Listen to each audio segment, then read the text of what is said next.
This is Eric Muathe with Muathe.com, January 27th, 2020. Has the bullish game stopped? That's the main question here. And in this video, I want to discuss GameStop. Hope you can catch the wordplay. And what I'm saying here is we're going to be taking a look at GameStop and take a look at the wordplay. Has the bullish game stopped? I think the two are related. So right now, GameStop up, trading at 230, 220, or 320, 230, give or take. Now, let's take a look at the monthly. The stock is up 1,600% for the month of January alone, and that's why it's the talk of the market. Now, don't forget the RSI has been above 69.1 since this period here in November, when the stock was trading in the teens, and it continues to show strength because of that RSI power. But that's not the subject for this video, or that's not the reason for this video. It's just a side note to understand and appreciate the power of an instrument when the RSI jumps above 69.1. If we take a look at the weekly chart, again, the power of the 69.1 threshold right there. We also see a perfect reminder why playing breakouts is the best way to capture any type of excessive move in a market. So in an ideal situation, the entry was here 3 weeks ago, under $20. Of course, the stock has gone as high as $380 in 3 weeks. By the way, going back to that monthly chart, we can see that it missed the minimum requirements for the ultimate Muathe breakout, but that's a given. And we can, in fact, we can say that it did that many months ago. And let me show you where the initial, so we can say here, the RSI was moving to 3-year highs. We can even take the next breakout here. And of course, by then, all the minimum requirements were just being confirmed again as the MACDs and RSI jumped to 3-year highs. Again, just a side note that this minimum requirement was present before this explosive move. Take a look at the daily next. We can see the daily continues to trade with its RSI above 69.1, hence the power. It moved above 69.1 here in the lower 20s. Take a look at the 4-hourly. And the 4-hourly also jumped above 69.1, has held above 69.1 throughout all this process. These are just basics, guys, basics. And if you haven't heard about these types of concepts, these are my own original concepts. We can see here moving above 69.1 on the 2-hourly. And would recapture 69.1 here, 69.1 support there for the lows right there in the 70s. And soon I'm going to get to the reason for this video, but I'm just setting the stage here. So if we take a look at the 5-minute chart, what I want to show you is that at the highs here today, when it hit 380, take a look at your RSI.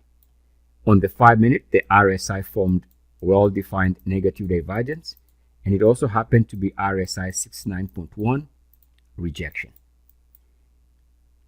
So that is telling me that at the highs of the session today, this instrument has peaked. That would be my speculation. Now, confirmation that it is due for a massive correction back from where it came from, it would need to break this RSI lows line right here. So I would watch for a break of this RSI line for those of you who are trading short term and are not afraid of these types of risky speculative moves. So if you're looking for a sell signal confirmation, we've already seen the negative divergence, which in my opinion is already telling us that the next major move is down. But for confirmation to take place, you'd need to see a break of this RSI lows line connecting recent lows of the RSI on the 5-minute RSI setting of 26. Now, this negative divergence we see right here with RSI 69.1 rejection was actually what the S&P 500 gave when it touched all-time highs. So S&P 500 all-time highs right there. Take a look at your RSI. Did not move above the threshold, which I talk about a lot, which is 61.8. And since then, we've seen the market come off its all-time highs. Ultimately, no stock is trading in its own bubble. The market dictates direction of pretty much all instruments. And again, I asked the question, is this code, are they using GME to send out a code to those on the inside that the game has stopped? What game? The bull market in the general market. Are they using this name right here as code so that their friends can know it's time to get out of the general market? Please don't buy what the media is selling. Be as objective as possible always. If we take a look at all data for GME, my speculation here is that eventually it goes back below 40 and stays there. It's going to trade back where it came from. Don't forget it spent years below 40 and much lower. So ultimately it's going to work its way back to that range. Facts. And to be honest, it reminds me of this stock, a poster child for excessive market behavior in late to early 2000. Take a look at this move. Eventually, it returned home and spent years back home.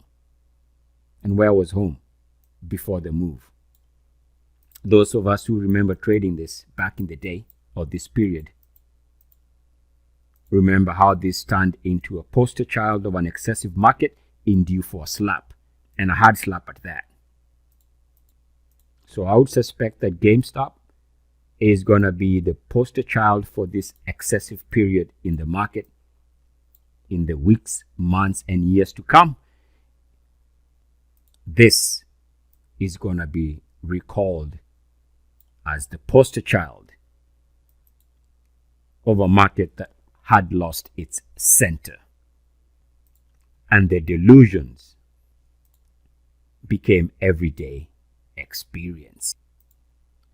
And the boom, bust, bust, boom cycle continues to live on.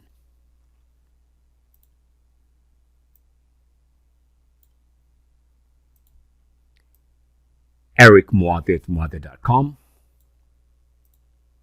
Love light, light love. Namaste.